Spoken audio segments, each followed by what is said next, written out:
Hello and welcome to my top 10 design and embroidery tips for 2022.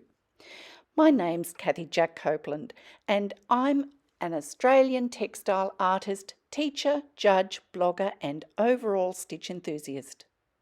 This short video is for those wishing to gain the confidence to design and stitch their own embroideries. Each and every one of us brings something unique to the stitching table. So why not give it a go? It may be one of the most valuable journeys you've undertaken. Let's go. Design to your strengths. If you like to work big, design big. But if you like to work small, then you're going to have to design small. I like to design to the size of the finished work, meaning if it's big, then I draw it big. And when it comes to colour, don't forget using monochromatic colour schemes, including blacks and whites, can produce amazingly elegant work. Just remember to work with all their values along with variety and contrast. Bonus tip, always keep scale in mind in relation to the size you're designing to. Design with the finished product in mind. That means thinking about things like, what's the finished size? How will it hang or be displayed? Does it need washability? Are the materials and embellishments fit for purpose? And what hanging hardware, if any, is required? Believe me, thinking of this now will answer a lot of design questions before they become complications.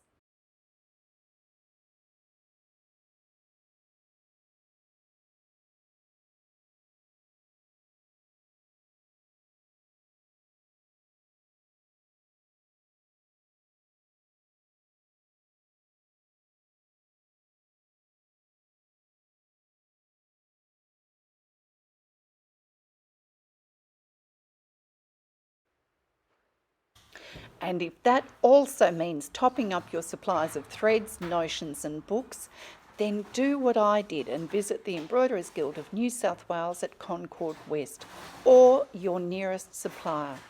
I'm sure they all need our business. Bonus tip. If you're designing something 3D, then it's worth mocking it up in paper first, just to ensure that the embroidery works within the design.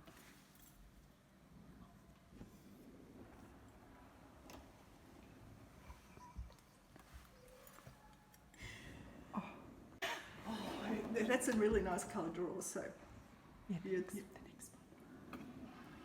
one. Okay, design to your passions. You might love birds, flowers, leaves, water, abstracts, or like me, simply colours and shapes. That's a font of information to use to begin your design journey.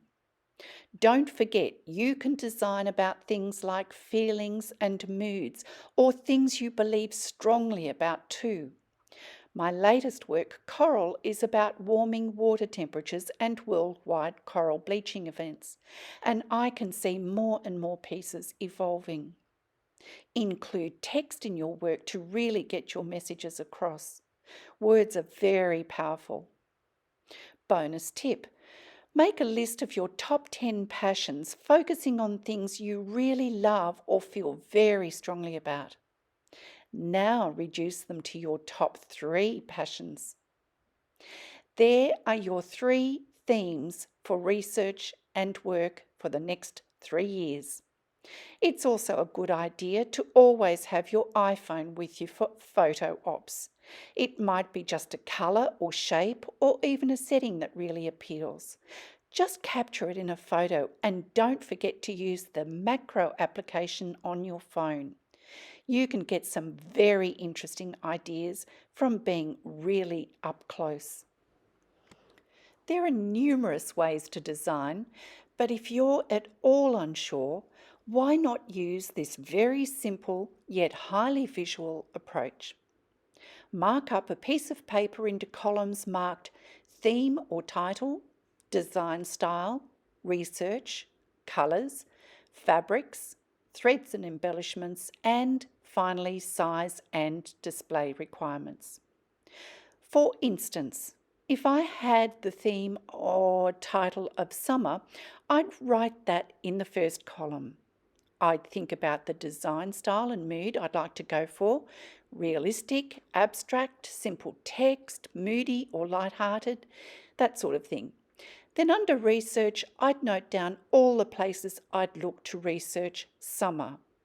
That could include a simple Google and Pinterest search, or perhaps you have a treasured photo, book, or favourite artist.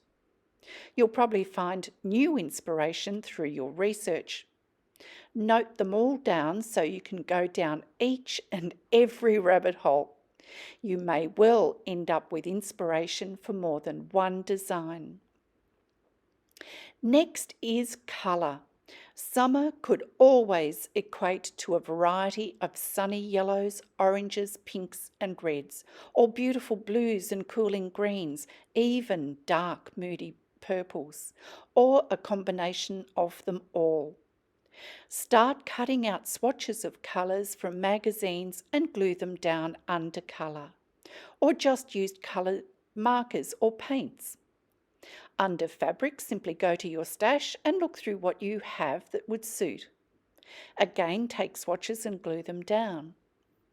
If you don't have what you want, look to your colour column to give you inspiration for your next expedition shopping for fabric. Next is threads and embellishments. Really go to town on this one, I would, because this is where you can really create excitement in your work through the use of contrast and variety. So think thick, thin, smooth, rough, shiny, matte. You get the idea, but they must be relatable to your theme. Don't forget some glitz and glamour if appropriate, so bring on the metallic threads, beautiful sequins, and unusual beads and braids. And lastly, as I've mentioned before, always design to a size requirement and think how your work is going to be displayed before you begin. It not only may have an impact on your design and the materials used, but will definitely save you a lot of time and stress. And voila, before even taking one stitch, you have a visual plan for your work. Now you can just go for it. Bonus tip: utilise design platforms such as Canva to play around with your images or even more design inspiration. Look at research and study as your best friends. Research because it broadens and deepens ideas and perspectives, and study so you can really fine-tune and get to know the history of your topic. And research into the history of embroidery is fascinating and valuable for both traditional and contemporary stitches. For instance, research for my Stitch Safari podcast led me to design and create 2 contemporary works based on where I live and my treasured morning walks, both inspired by the long, narrow format of that medieval masterpiece, the Bayeux Tapestry. And self-motivated study and research is some of the most valuable in my opinion. When you become unaware of time, that's when you know you've been working well. Classes and online courses are valuable too, but it's what you do with them when you're on your own where the value really comes into play. Bonus tip: keep a design journal. I like them large to keep design ideas, sketches, and colour inspirations. Learn how and when you work best to really focus on how to get the best from yourself when designing your own embroideries. For example, you might be a morning person like me. I like to get all my chores done quickly, so my entire focus is devoted to the task at hand, designing. And understanding how you like to work is equally important too. Are you the meticulous sort who likes to be well organised? Or do you like to wing it sometimes and just see where that leads you? Both approaches to design are fine, just understand that we're all different and that's what makes our work unique. Bonus tip: have a box dedicated to design, filled with sketchbooks, drawing tools, paints, brushes, rulers, scissors, glue, the whole kit and caboodle. So when you want to work, everything is there. And when you need to clean up, all you have to do is pop it back in the box.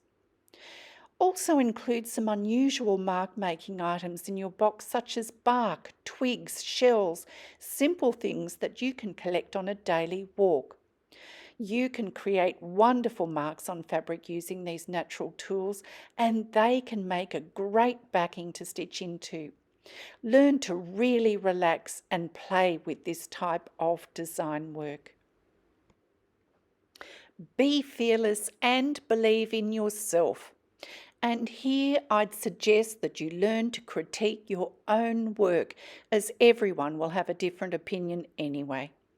Learn to support your own self-belief rather than leaning on others, and do that by fully educating yourself in the design elements and principles and really understanding what appeals to you, your likes and dislikes.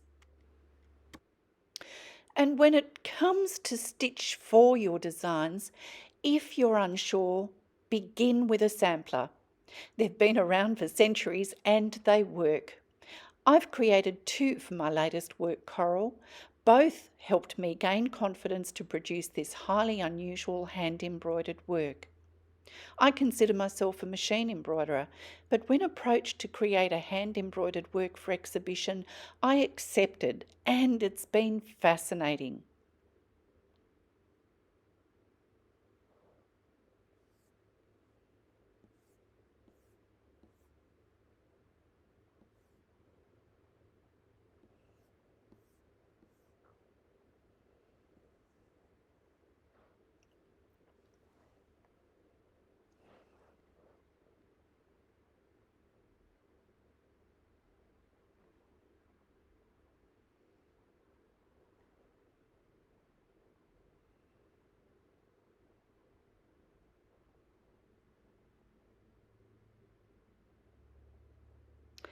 And sometimes simplicity is best.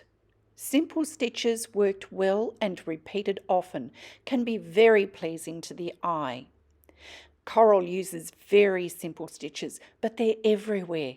It's the contrasts of colour, texture and dimension that makes the eye want to travel around the work.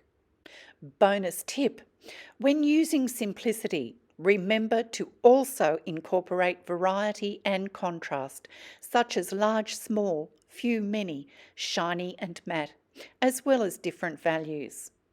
Include rhythms of stitches in sinuous lines or repeated straight lines. The possibilities are endless.